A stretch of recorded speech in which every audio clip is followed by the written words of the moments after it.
Hello friends, आज हम बात करेंगे इम्पोर्टेंट और यूजफुल टॉपिक के बारे में। आज हम बात करेंगे कौन कौन से ऐसे टिप्स हैं या कौन कौन से ऐसी चीज़ें हैं जो हार्ट पेशेंट्स को करनी चाहिए जिससे कार्डियक अरेस्ट या सडन हार्ट बंद होने का जो प्रॉब्लम है वो कुछ हद तक फ़ायदा मिलेगा आपको।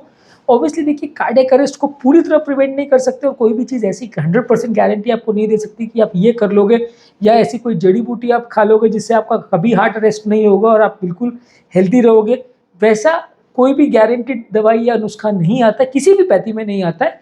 लेकिन हाँ, ये है कि अगर आप कुछ हेल्दी टिप्स को अगर फॉलो करोगे और उन चीज़ों को अगर आप ध्यान रखोगे तो कंपैरेटिवली आपको रिस्क कम हो जाएगा। और अगर जितना अग्रेसिवली आप उसको फॉलो करोगे, जितना अच्छे से फॉलो करोगे, तो सडन इस तरह से अकाल मृत्यु जो कार्डियक अरेस्ट का बहुत कॉमन प्रॉब्लम है, उससे आप अपने आप को और अपने फैमिली मेम्बर्स को बचा सकते हैं। तो आज हम बात करेंगे इन हेल्दी टिप्स और ट्रिक्स से जिससे आप कार्डियक अरेस्ट की फ्रीक्वेंसी को अपनी लाइफ में कम कर सकते हैं।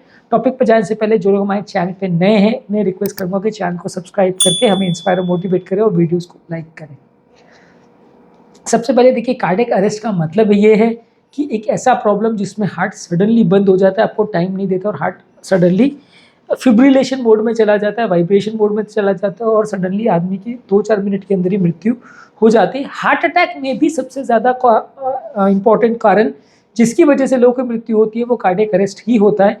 हार्ट अटैक के भी ज़्यादातर पेशेंट जिनकी जान जाती है वो कार्डियक अरेस्ट की वजह से ही होती है। 15% पेशेंट तक लगभग हार्ट अटैक के बाद हॉस्पिटल नहीं पहुंच पाते हैं। उसका रीज़न भी ज़्यादातर केस में कार्डियक अरेस्ट ही होता है। तो इनडायरेक्टली अगर आप हार्ट अटैक के चांसेस को कम कर ले तो भी आप एक तरह से मान सकते हैं कि कार्डियक अरेस्ट को कम कर सकते हैं, क्योंकि दुनिया भर में कार्डियक अरेस्ट हार्ट की बहुत सारी बीमारियों से रिलेटेड है।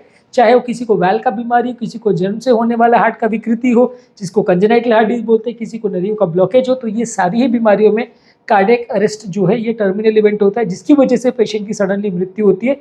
तो अगर आप हेल्दी लाइफस्टाइल को अडॉप्ट करोगे, अच्छे हेल्थ में रहने की कोशिश करोगे जिसमें रेगुलर एक्सरसाइज करना इंक्लूडेड है, स्मोकिंग और ड्रिंकिंग अल्कोहल ये सब को अवॉइड करना जरूरी है, रेगुलर अच्छा बॉडी वेट को मेंटेन करिए, हेल्दी डाइट अगर लेते हैं तो आप अपना हेल्दी लाइफस्टाइल अगर मेंटेन करते हैं तो कार्डियक अरेस्ट का चांस को आप काफ़ी हद तक कम कर सकते हैं। हेल्दी डाइट में क्या इंक्लूडेड है? ताज़ा फल सब्जी लीजिए, फैट्स कम लीजिए, प्रोटीन्स पर ज़्यादा फोकस कीजिए, फैट्स अगर ले भी रहे तो हेल्दी फैट्स लीजिए, नमक कम रहेगा, सैचुरेटेड फैट कम रहेगा, शुगर कम रहेगा, फल सब्जी पर ज़्यादा फोकस रहेगा। तो बेसिकली ये चीज़ों को अगर आप फॉलो करते हैं तो आपका ओवरऑल हेल्थ अच्छा रहेगा। रेगुलर एक्सरसाइज करना है, दिन भर में आधा घंटा सुबह से शाम आपको एक्सरसाइज करना है। मैं ज़्यादातर ये रिकमेंड करता हूँ कि दिन भर में 1 घंटा करिए। हालांकि वेस्टर्न गाइडलाइंस ये कहती है कि आप हफ्ते में अगर 150 मिनट यानी महीने में अगर 20 से 25 दिन भी आप अगर एक्सरसाइज करते हो तो भी सफिशिएंट है। हफ्ते में 5 दिन अगर आप आधा घंटा एक्सरसाइज करते हो तो वेस्टर्न गाइडलाइंस के हिसाब से आप सफिशिएंट है। ज़्यादातर उसमें रिकमेंडेड ये है कि आप ब्रिस्क वॉकिंग करिए। देखिए, इसमें स्ट्रोलिंग या धीरे धीरे चलना और पार्क में टहलना वो इंक्लूडेड नहीं है। कई लोग बोलते हैं मैं तो जॉब में इतना चल लेता हूँ कि मेरे को एक्सरसाइज की ज़रूरत नहीं है। कई लोग बोलते हैं मैं पार्क में टहलने जाता हूँ, हल्का हल्का मैं टहल लेता हूँ रात को। तो खाना पचाने के लिए नहीं टहलना है आपको एक्सरसाइज करना है तो तेज़ चलना है जिसमें सांस फूलनी चाहिए। Walking, running, jogging, aerobic exercise, इस तरह की स्विमिंग, डांसिंग, इस तरह की चीज़ों को आप अगर रेगुलर बेसिस पे करेंगे तो इससे आपका स्टैमिना बढ़ेगा, इससे ओवरऑल फिटनेस बढ़ेगी, नलियों के कोलेटरल्स खुलेंगे, नलियों के ब्लॉकेजेस अगर हैं तो कंट्रोल करने में मदद मिलेगी। मैं ऐसा नहीं कहता कि ब्लॉकेजेस खुल जाएंगे, पर कंट्रोल करने में कुछ हद तक आपको मदद मिलेगी। वजन को कम करना है। कई स्टडीज़ ने शो किया है कि जिन लोग का भी वजन ज़्यादा है उनको कार्डियक अरेस्ट का होने का पॉसिबिलिटी ज़्यादा है। तो अगर आपका बॉडी वेट ज़्यादा है तो उसको आपको कम करना है। अलग अलग तरह की हार्ट रिलेटेड बहुत सारी बीमारियाँ वजन से रिलेटेड होती है तो उसे आपको कंट्रोल करना है। स्मोकिंग जो लोग करते हैं, तंबाकू लेते हैं, किसी भी फॉर्म में टोबैको या इस तरह का एडिक्शन जो भी लेते हैं तो उसको पूरी तरह से उसको बंद करना पड़ेगा। कम करना, या दिन में 10 बीड़ी के बदले या 10 सिगरेट के बदले आप 4 कर लोगे तो उससे बहुत फ़ायदा नहीं होने वाला। आपको पूरी तरह से उसको बंद करना पड़ेगा, तभी आपको ज़्यादा फ़ायदा मिलेगा। अल्कोहल का भी जहाँ तक सवाल है, लोग को ऐसा लगता है कि अल्कोहल से कुछ हार्ट का फ़ायदा होता है, पर ज़्यादातर स्टडीज़ यही शो करती है कि अल्कोहल जो लोग ले रहे हैं वो हफ्ते में 2-3 बार ले सकते हैं, थोड़ा बहुत ड्रिंक ले सकते हैं। जिनको रेगुलर आदत है, फ़ायदे के लिए तो बिल्कुल नहीं लेना चाहिए। और डेफिनेटली आपको जहाँ तक पॉसिबल है अल्कोहल को भी अवॉइड ही करेंगे तो ज़्यादा अच्छा है, क्योंकि इससे भी हार्ट अटैक और कार्डियक अरेस्ट का पॉसिबिलिटी बढ़ता है। नेक्स्ट इंपॉर्टेंट चीज़ है कि अगर आपको कोई भी मेडिकल कंडीशन है, जैसे बीपी, शुगर, कोलेस्ट्रॉल है, कोई भी तरह का अगर प्रॉब्लम है जिसकी वजह से हार्ट का प्रॉब्लम बढ़ सकता है, अगर आपको किडनी का प्रॉब्लम है, कोई ब्रेन रिलेटेड प्रॉब्लम है, जो भी अगर बीमारी है उसको प्रॉपर वे में ट्रीट करिए। कोई भी चीज़ को अनट्रीटेड मत छोड़िए। इवन अगर बॉडी में कोई इन्फेक्शन भी है तो भी उसको आप अग्रेसिवली ट्रीट करिए, क्योंकि ये सारी चीज़ें एक निमोनिया, कितने पेशेंट्स हमने ऐसे देखे हैं जिनको निमोनिया हो जाता है, सडन कार्डियक अरेस्ट में चल जाते हैं, मृत्यु हो जाती है। तो अगर आपको किसी भी तरह की कोई भी अगर बीमारी है तो उससे अपने आप को निजात दिलाने की कोशिश कीजिए। अगर बीमारी से अपने आप की बॉडी को आप बचा सके, चाहे वो कोई क्रॉनिक बीमारी है जैसे बीपी, शुगर, कोलेस्ट्रॉल, या कोई सडन बीमारी है जैसे इन्फेक्शन है या इन्फ्लेमेशन है कोई बॉडी का, इस भी तरह का कोई भी प्रॉब्लम हो तो उससे आपको बचाना है। अलग अलग तरह की बीमारियों में डायरेक्टली इनडायरेक्टली हार्ट पर थोड़ा बहुत असर पड़ता है, चाहे हार्ट में सूजन हो जाती है, हार्ट में अटैक का चांस बढ़ जाता है, क्लॉट्स बनने का चांस बढ़ जाता है, ये डायरेक्टली इनडायरेक्टली आपके हार्ट को अफेक्ट करते हैं। तो जिस भी तरह की आपको बीमारी है उससे आपको बचने का प्रयास करना है, उसको क्योर करने का प्रयास करना है। इससे आपका हार्ट का हेल्थ अच्छा रहेगा, हार्ट अटैक्स का चांस कम रहेगा और आपकी लाइफ ओवरऑल हेल्दी रहेगी।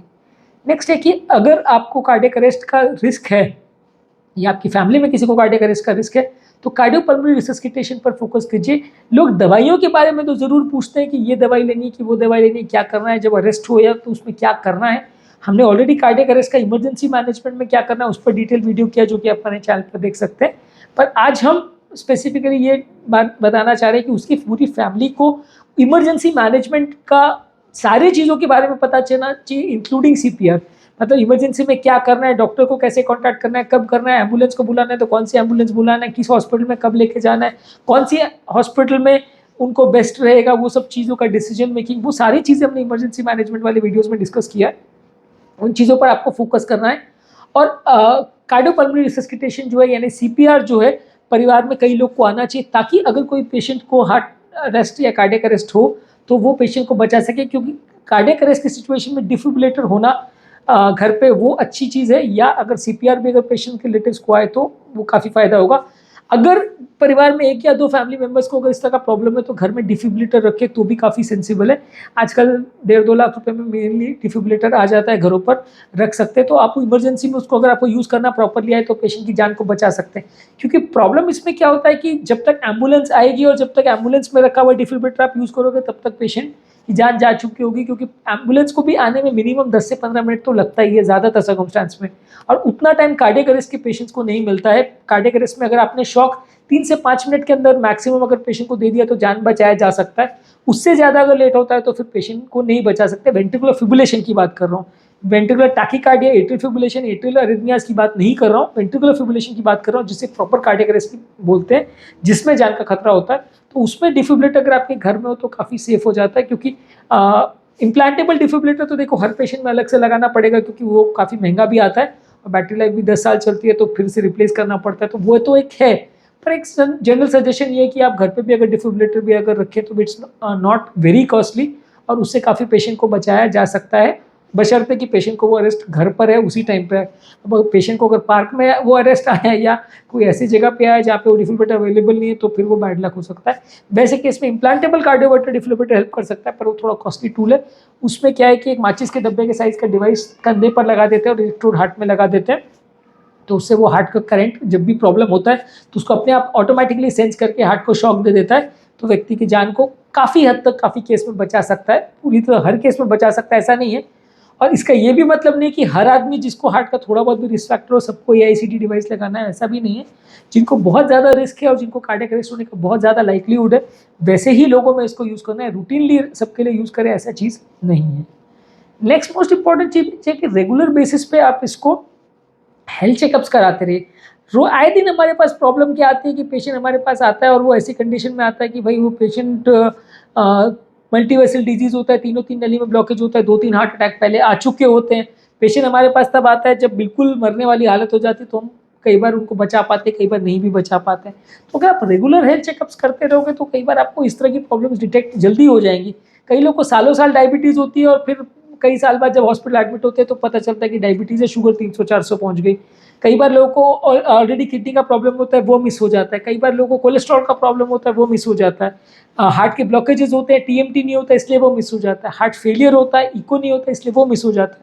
तो आप ये टेस्ट करते रहेंगे, अगर साल में एटलीस्ट एक बार भी अगर आपने किया तो भले 2-4 हज़ार आपका खर्चा हो जाएगा, लेकिन उसको आप कई खतरनाक बीमारियों से अपने आप को बचा सकेंगे और एटलीस्ट जान का रिस्क आपका कुछ हद तक कम हो जाएगा। हर रोज करना है या हर 10 दिन में करना है ऐसा नहीं बोल रहा हूँ, साल में एक बार भी किया तो चलता है। नेक्स्ट इंपॉर्टेंट चीज़ है कि कार्डियक अरेस्ट के साइंस और सिम्टम्स को समझना जरूरी है। हमने ऑलरेडी कार्डियक अरेस्ट पर वीडियोस किए हैं जो कि आप हमारे चैनल पर देख सकते हैं। कार्डियक अरेस्ट क्या होता है, कैसा होता है, कब पेशेंट को सीपीआर करना है, कब पेशेंट को और बाकी चीज़ें देनी है, कौन कौन सी दवाइयाँ देनी, कौन कौन से इंजेक्शन देने हैं, किस तरह से मैनेज करना है, कब रिकॉग्नाइज करना है, उसको आपको प्रॉपर्ली समझना जरूरी है। अगर इस चीज़ की आपको एक बेसिक अंडरस्टैंडिंग रहेगी तो आप पेशेंट को बेटर मैनेज कर पाओगे। आपको अगर कुछ भी नहीं पता चलेगा तो फिर आपको पेशेंट मैनेज करना मुश्किल पड़ेगा। तो अब पेशेंट जब बिल्कुल अरेस्ट हो जाएगा और डेथ हो जाएगी उसके बाद ही आपको पता चलेगा कि भाई तो कार्डियक अरेस्ट हो गया। तो उसको साइंस सिम्टम्स को समझना और उसके लिए अपने आप को एजुकेट करना भी जरूरी है, तभी आप इसको प्रॉपर्ली मैनेज कर पाएंगे। कुछ पेशेंट्स जिसमें फैमिली हिस्ट्री है कार्डियक प्रॉब्लम का और ऐसा कुछ स्पेसिफिक जीन्स इन्वॉल्व है जिससे कार्डियक अरेस्ट हो सकता है, तो जेनेटिक टेस्टिंग भी करवा सकते हैं। जेनेटिक टेस्टिंग अवेलेबल है पर लेकिन वो बहुत स्पेसिफिक जीन्स के लिए अवेलेबल है। आपके फैमिली में एक पर्टिकुलर बीमारी की वजह से अगर कार्डियक अरेस्ट हुआ है, जैसे हाइपरट्रॉफिक कार्डियोमायोपैथी या डायलेटेड कार्डियोमायोपैथी या कोई कंजेनाइटल बीमारी की वजह से हुआ है, तो फिर आप उसको उस स्पेसिफिक जीन्स के लिए टेस्टिंग कर सकते हो। पर ये फैसिलिटी बहुत कम सेंटर्स में अवेलेबल है और बहुत कॉस्टली भी है, तो इसलिए हर बंदा उसके लिए टेस्ट करवा नहीं सकता। पर हाँ, स्पेसिफिक अगर आपकी फैमिली में स्ट्रॉन्ग प्रॉब्लम है और किसी स्पेसिफिक जीन के लिए है तो आप टेस्ट आउट करवा सकते हो। कोई स्पेसिफिक अबनॉर्मलिटी अगर मिलती है तो ज़्यादा अग्रेसिवली ट्रीटमेंट कर सकते हो, पर ऐसा हर केस में करना उतना प्रैक्टिकल और फीजिबल नहीं है, इसलिए हर पेशेंट की जेनेटिक टेस्टिंग उतनी रिकमेंडेड नहीं होती है। तो आज के टॉपिक में हमने बात की अगर किसी को कार्डियक अरेस्ट का रिस्क है तो कैसे हम उसे बचा सकते हैं, क्या क्या चीज़ों का हम पालन करें तो कार्डियक अरेस्ट का रिस्क कुछ हद तक कम हो सकता है। जो लोग हमारे चैनल पर नए हैं उन्हें रिक्वेस्ट करूँगा कि चैनल को सब्सक्राइब करके हमें इंस्पायर और मोटिवेट करें। कार्डियक अरेस्ट और कार्डियक रिसस्किटेशन की इमरजेंसी मैनेजमेंट और सीपीआर पर हमने ऑलरेडी वीडियोस किए हैं। मैं स्ट्रांगली रिकमेंड करूंगा कि आप उन्हें देखें। और उस समय हार्ट अटैक को घर पर कैसे मैनेज करना और कार्डियक अरेस्ट को घर पे कैसे मैनेज करना, उस पर जो हमारे वीडियोस है लिंक मैं आई बटन में छोड़ दे रहा हूँ, तो उसे आप देखेंगे तो आपको ज़्यादा नॉलेज मिलेगी और मैनेज करना ज़्यादा अच्छा आप सीखेंगे।